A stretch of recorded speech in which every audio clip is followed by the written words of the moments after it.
মেয়েদেরকে দিন শিক্ষা দেওয়ার জন্য আগ্রহী হয়ে উঠেছি। তাদের আগামী ভবিষ্যৎ আসবে কত সুন্দর হবে, আশাতীতভাবে যারা আগামী প্রজন্মকে নেতৃত্ব দেবে, যে মাদ্রাসার ছাত্ররা সে ব্যাপারে আমাদেরকে আশান্বিত করেছেন মৌলানা এসএম বুরহানুদ্দিন। সেই আশায় আমরা আগামী দিনে আমাদের ছেলে মেয়েদেরকে মাদ্রাসায় ভর্তি করার জন্য আমি সবিনয় আহ্বান করব। বিশেষ করে মৌলানা আবুল ফাতাহ ফরিদউদ্দিনও বলেছেন, একটা প্রতিষ্ঠান গড়ে তোলা অনেক কষ্ট, অনেক মেহনত। আল্লামা নুরি সাহেব কেবলা মুনতাজিরুল আলী অসংখ্য প্রতিষ্ঠান গড়ে তুলেছেন, দিন রাত পরিশ্রম করছেন।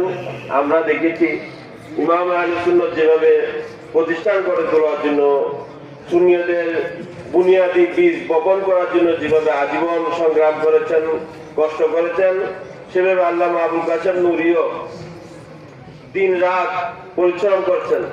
ওয়াজের টাকাগুলো যে হাদিয়াগুলো পাই সেগুলো মাদ্রাসার জন্য ব্যয় করে ফেলছেন।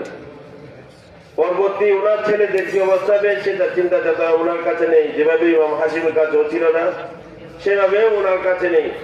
যেগুলো সব আল্লাহ হাতে ন্যস্ত, বাকি সেগুলো আল্লাহ ব্যবস্থা করবেন। আমার কাজ হচ্ছে দিনই হেদমত করা।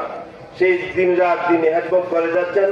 আল্লাহ রাব্বুল আলামিন নুরি সাহেবের হায়াতের মধ্যে বরকত দান করুন এবং আমাদের সবচেয়ে বড় সহযোগিতা হবে এবং আপনাদের পরবর্তী জেনারেশন যাতে সুন্দর হয়, পরবর্তী জেনারেশন যদি সুন্দর হয়, আমরা আপনারা সবাই নিরাপদ থাকবো। দেশ যদি অনিরাপদ হয়ে যায়, আমরা কখনো কেউ নিরাপদ থাকতে পারবো না। ইমাম হাশিম রহমতুল্লাহ বলতেন, দেশের জন্য দোয়া করার জন্য। কারণ দেশ ঠিক থাকবেন সেভাবে, সেটা কিভাবে বলবেন? এখন দেশীয় খবর